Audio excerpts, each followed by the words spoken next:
Артур Конан Дойл. На волосок от гибели. Рассказ Мичмана.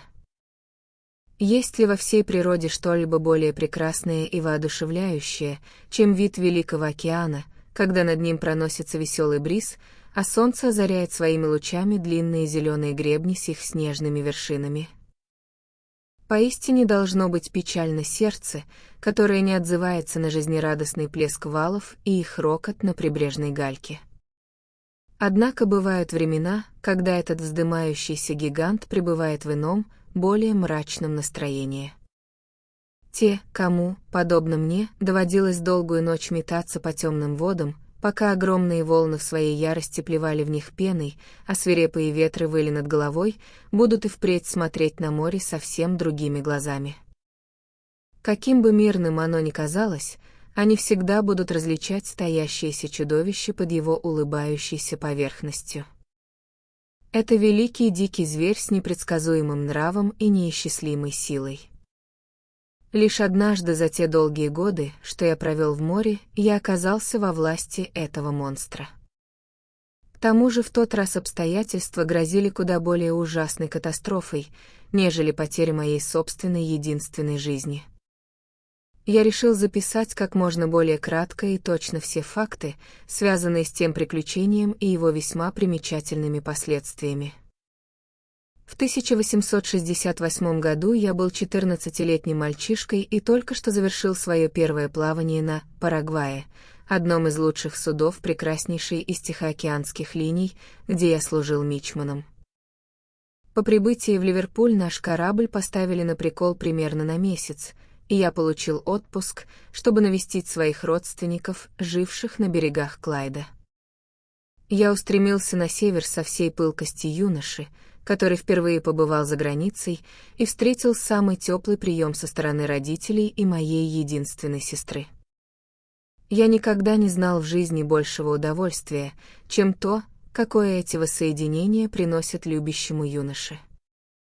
Маленькая деревушка, в которой жила моя семья, называлась Радмор и располагалась в одном из самых красивых мест во всем течении Клайда.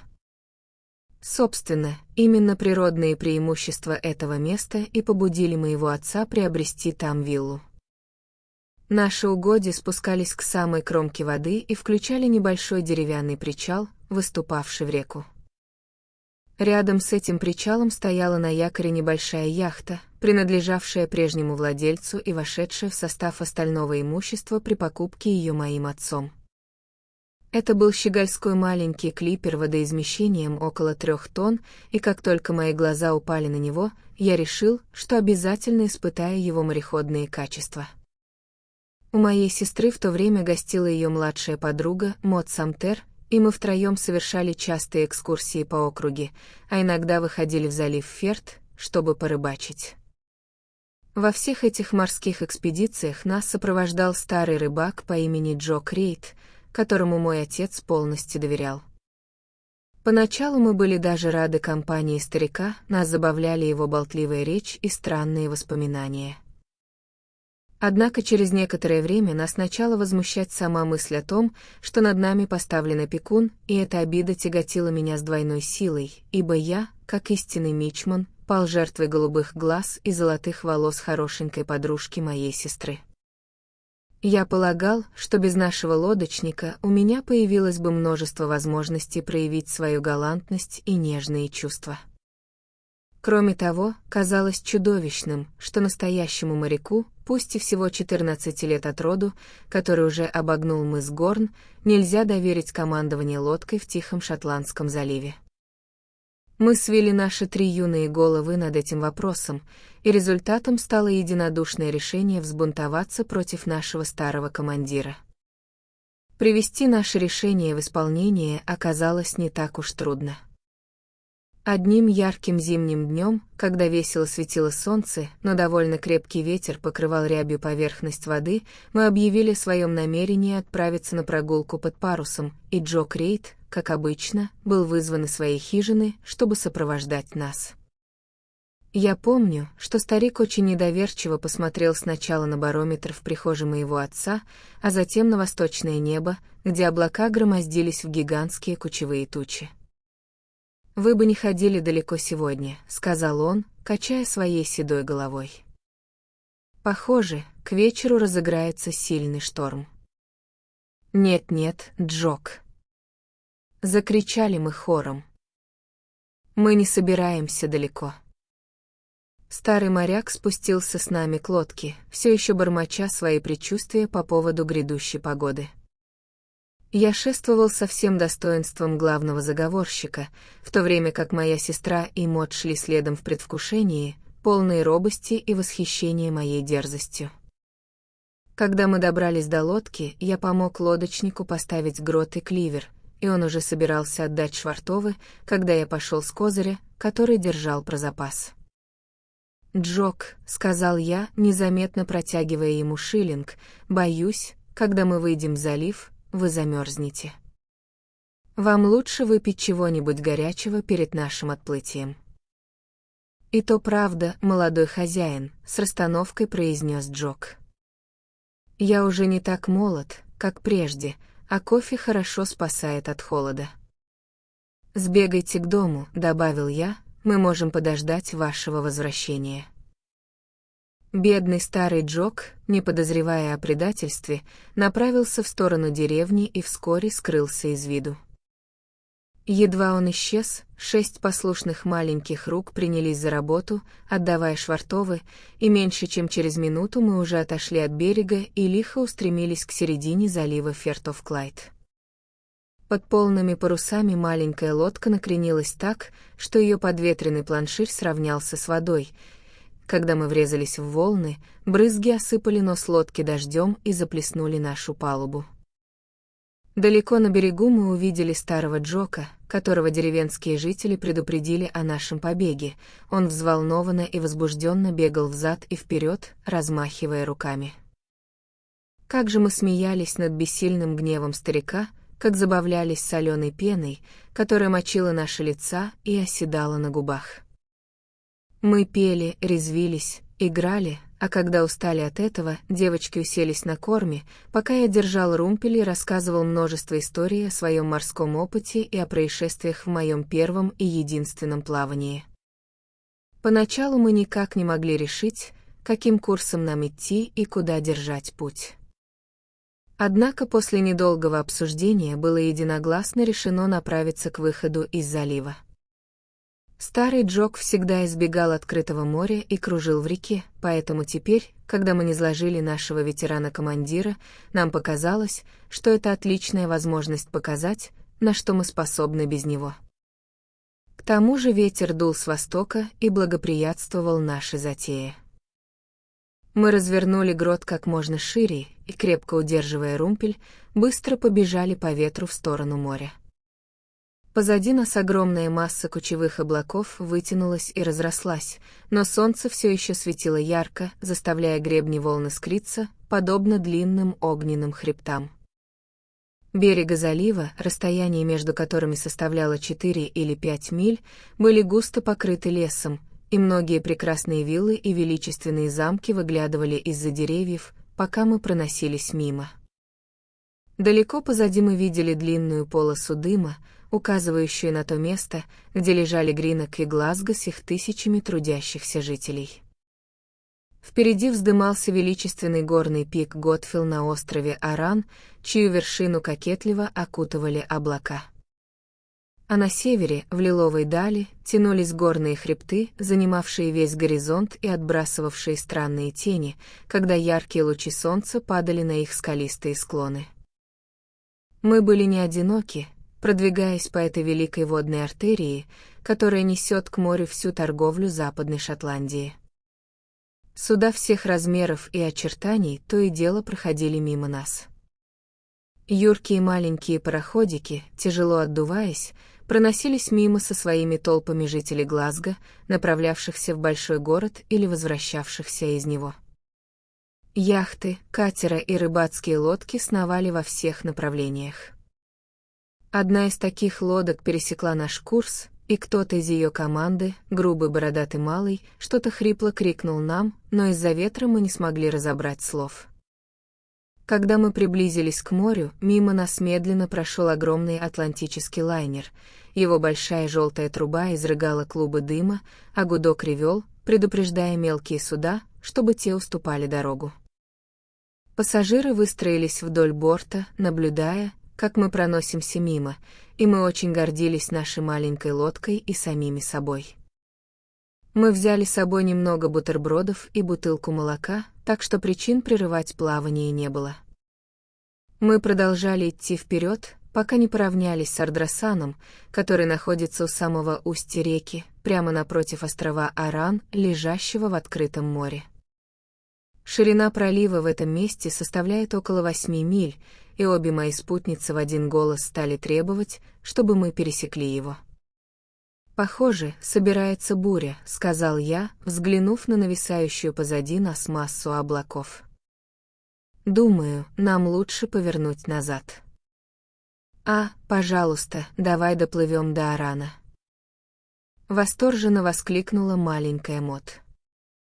«Давай, Арчи», — подхватила моя сестра. «Неужели ты испугался?» Признаться честно, мне действительно было страшно, ведь я понимал знаки погоды лучше, чем они. Но укоризненный взгляд голубых глаз Мот, которая приняла мою осторожность за малодушие, заставил меня забыть о благоразумии. «Раз вы так хотите, мы пойдем туда», — сказал я, и мы вышли из устья реки в открытый пролив. До сих пор нас до некоторой степени защищали от ветра холмы позади, но стоило нам выйти из этого укрытия, как шквал обрушился на нас с еще большей и непрекращающейся силой. Мачта гнулась словно хлыст под напором ветра на парус, и, полагаю, она переломилась бы пополам, если бы мне не хватило морского опыта, чтобы взять пару рифов на большом парусе. Но даже тогда лодка накренилась столь угрожающе, что нам пришлось ухватиться за наветренный фальшборд, чтобы не соскользнуть. Волны здесь были куда крупнее, чем в заливе, и мы зачерпывали столько воды, что мне пришлось несколько раз вычерпывать ее своей шляпой. Девочки хлопали в ладоши и вскрикивали от восторга, когда вода окатывала нас, но я оставался серьезным, потому что сознавал опасность. Видя мою серьезность, притихли и они. Впереди нас величавый горный пик уходил высоко в облака, у его подножия толпились зеленые леса, и мы уже могли различить дома вдоль берега и длинную блестящую полосу желтого песка. Позади нас темные тучи стали еще темнее, а у их основания разлился тот самый зловещий багровый оттенок, который служит главным сигналом опасности в природе. Было очевидно, что свежий ветер со дня на день превратится в шторм, и весьма жестокий. Нам следовало, не теряя ни секунды, возвращаться к реке, и я уже горько раскаялся в том, что покинул ее спасительные берега. Мы развернули лодку со всей скоростью, на какую были способны, но для 3 детей это оказалось нелегкой задачей. Когда мы, наконец, начали лавировать, пытаясь лечь на курс к шотландскому побережью, мы осознали, как трудно нам будет вернуться. Пока мы шли по ветру, мы двигались вместе с волнами, и лишь случайный вал перекатывался через борт. Однако стоило нам повернуться к морю боком, как на нас обрушились потоки воды, которая прибывала быстрее, чем мы успевали ее вычерпывать. Острая вспышка молнии прорезала темное восточное небо, и следом раздался оглушительный раскат грома. Было ясно, что шторм вот-вот разразится вовсю. Мне стало очевидно, что, если буря застигнет нас в таком положении, лодку неминуемо затопит. С большим трудом мы снова развернули парус по ветру. Он сместился на пару румбов к северу, так что наш курс теперь вел нас к южной оконечности острова. Воды мы теперь зачерпывали меньше, но, с другой стороны, каждая минута уносила нас все дальше в бурное Ирландское море, все дальше и дальше от дома. К этому времени ветер дул с такой силой, а волны шумели так громко, что расслышать слова друг друга было почти невозможно. Маленькая Моди прижалась к моему боку и взяла мою руку в свою. Моя сестра держалась за поручень по другую сторону от меня. «Как ты думаешь?» — спросила она, — «мы могли бы зайти прямо в одну из гаваней Арана?» «Я знаю, что в Бродике есть гавань, это как раз напротив нас». «Нам лучше вообще держаться от нее подальше», — ответил я. «Мы наверняка разобьемся, если приблизимся к берегу. А разбиться там ничуть не лучше, чем утонуть в открытом море». «Куда же мы идем?» — воскликнула она. «Туда, куда несет ветер», — отозвался я, — «это наш единственный шанс». «Не плачь, Моди, мы вернемся в целости и сохранности, как только буря утихнет». Я пытался утешить девочек, потому что обе они плакали. Да и сам я едва сдерживал рыдания, ведь я был слишком мал, чтобы оказаться в таком положении. Когда на нас обрушился шторм, стало так темно, что мы едва могли разглядеть остров впереди и темную полосу побережья острова Бьют.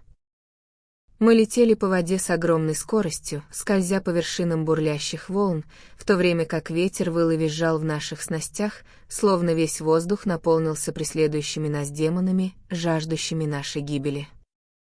Девочки сжались, дрожа от ужаса, на дне лодки, пока я старался как мог утешать их и удерживать наше судно по ветру. С наступлением вечера, по мере того, как мы удалялись от берега, шторм только набирал силу.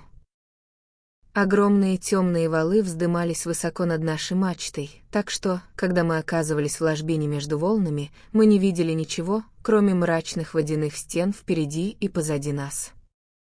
Затем мы взлетали по черному склону вверх, пока с самой вершины нам не открывался унылый вид на бушующие вокруг волны, а после снова опускались глубоко вниз, в долину по другую сторону. Только исключительная легкость и плавучесть нашего маленького судна спасали его от мгновенной гибели. С десяток раз гигантская волна закручивалась над нашими головами, словно собираясь обрушиться и поглотить нас, но каждый раз отважная лодка победоносно взмывала вверх, отряхиваясь после каждого столкновения с водой, точно морская птица, оправляющая перья. Никогда я не забуду ужасов той ночи. Когда на нас опустилась тьма, на некотором расстоянии мы увидели очертания огромной скалы и поняли, что проходим мимо острова Эйл-Сакрейк. В каком-то смысле нам принесло облегчение осознание того, что он остался позади, ведь теперь впереди не было земли, которой стоило опасаться, а простирались лишь бескрайние просторы Ирландского моря. В короткие промежутки, когда туман рассеивался, мы могли видеть сквозь темноту мерцающие позади нас огоньки шотландских маяков. Волны были ужасны днем, но теперь они стали еще страшнее. Куда лучше видеть их высящимися над нами, чем слышать, как они шипят и бурлят далеко над нашими головами, когда невозможно разобрать ничего, кроме случайного блеска полосы пены. Лишь однажды луна вырвалась из густых стремительных туч, застилавших ее лик. Тогда нам открылся мимолетный вид на великую пустыню пенящихся, бушующих вод, но темная пелена вновь поплыла по небу, и серебристый свет угас, пока все снова не погрузилось во мрак. Какая это была долгая, изнурительная ночь. Голодные, замерзшие и дрожащие от страха, мы трое прижимались друг к другу, всматриваясь в темноту и молясь так, как никто из нас никогда прежде не молился. В течение всех этих долгих часов мы продолжали нестись по водам на юг и запад, поскольку ветер теперь дул с северо-востока. Когда занялся рассвет, серый и безрадостный, мы увидели изрезанное побережье Ирландии, окаймлявшее весь западный горизонт. И именно тогда, в первых тусклых лучах зари, с нами случилось самое большое несчастье.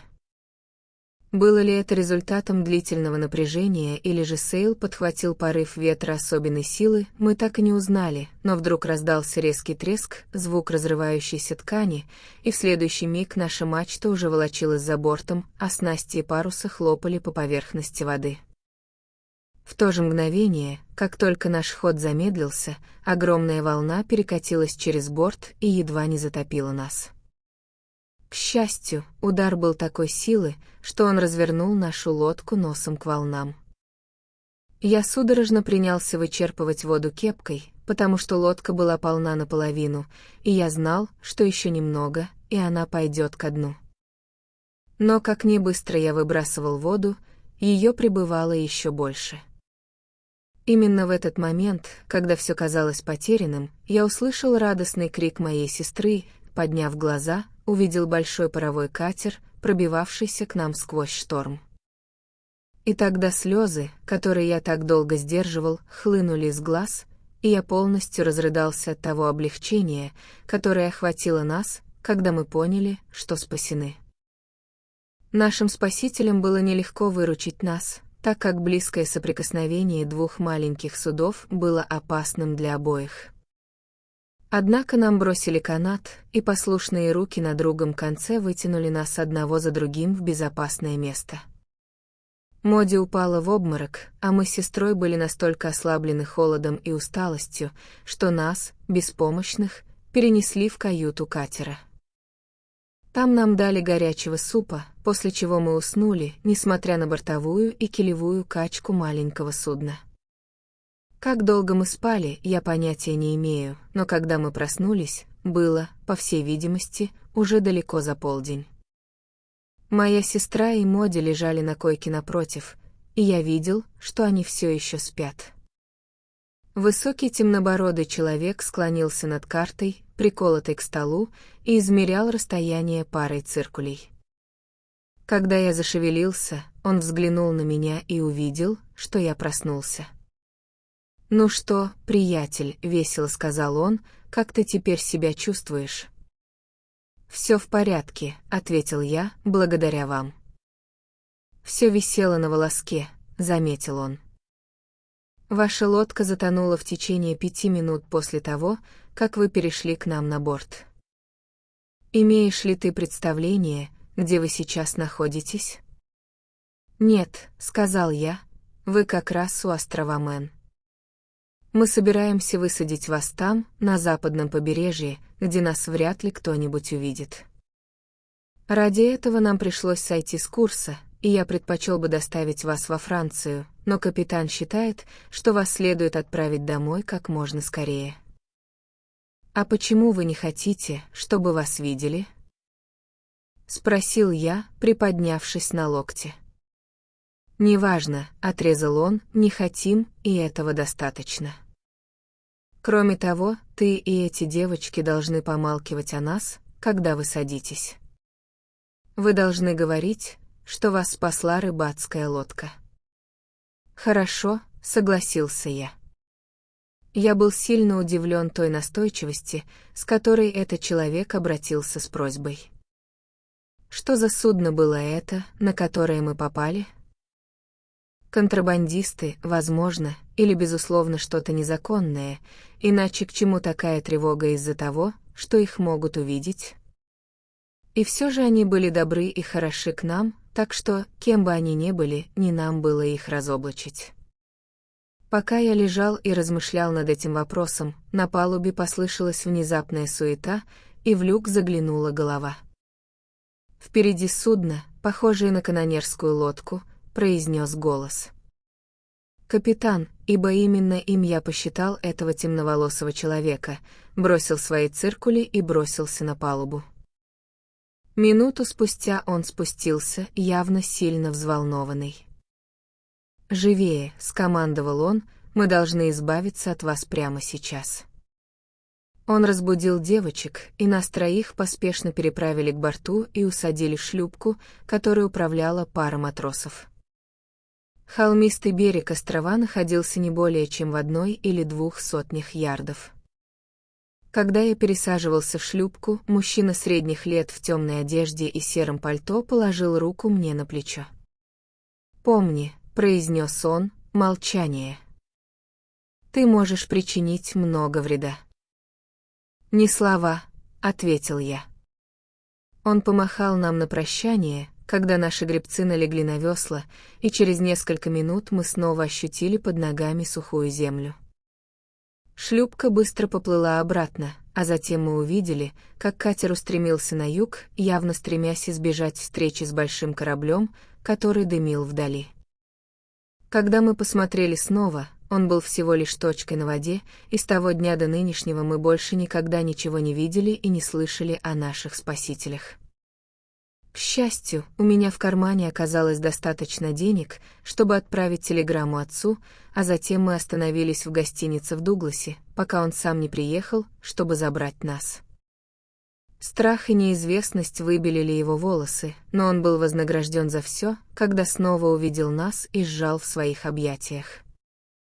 В своем восторге он даже забыл отругать нас за то предательство, с которого начались наши несчастья. И едва ли не самое сердечное приветствие, которое мы получили по возвращении на берег Клайда, было от самого старого Джока, который совершенно простил нам наше бегство. И кем же были наши спасители? Это довольно трудный вопрос для ответа, и все же у меня есть предположение об их личностях. Через несколько дней после нашего возвращения вся Англия гудела от известия о том, что Стивенс, знаменитый главарь финиев, благополучно бежал на континент. Возможно, я сочиняю роман из самого обыденного материала, но мне часто казалось, что, если бы та канонерская лодка догнала тот катер, весьма возможно, что упомянутый господин Стивенс никогда бы не объявился на дружественных берегах Франции. Каковы бы ни были его политические взгляды, если нашим спасителем действительно был господин Стивенс, он оказался хорошим товарищем для нас в нашей нужде, и мы часто с благодарностью вспоминаем наше короткое знакомство с пассажиром в сером пальто.